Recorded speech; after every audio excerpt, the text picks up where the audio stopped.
on continue avec Parrot, le premier groupe de drones européens n'est toujours pas rentable.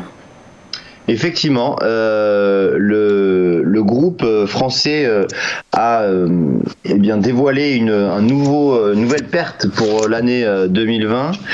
On est sur donc une perte de 38 millions d'euros, 38,4 millions d'euros pour être précis, soit presque 9 millions de plus que par rapport à 2019.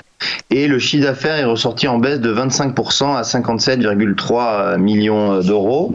Alors, ceci est dû bien évidemment à la crise sanitaire, puisque les ventes du fabricant de drones ont plongé de 33% sur les 6 premiers mois de l'année dernière, ce qui s'est traduit par un net creusement des pertes malgré un rebond de la marge brute.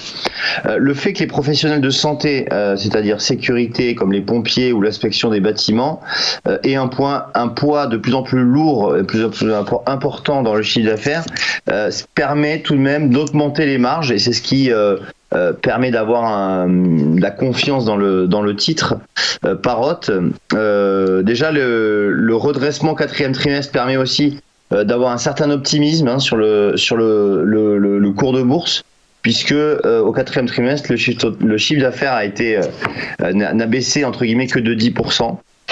Et surtout, Parrot vient de signer un contrat avec la Direction générale de l'armement français dans le cadre d'un appel d'offres européen lancé en février 2020 pour la fourniture de systèmes de micro-drones donc aux armées françaises. Et donc ce contrat a été remporté par Parrot, qui est plutôt positif pour l'avenir. Alors lorsqu'on regarde le cours de bourse, le titre a baissé de 9,5% vendredi lors de l'annonce de ce résultat.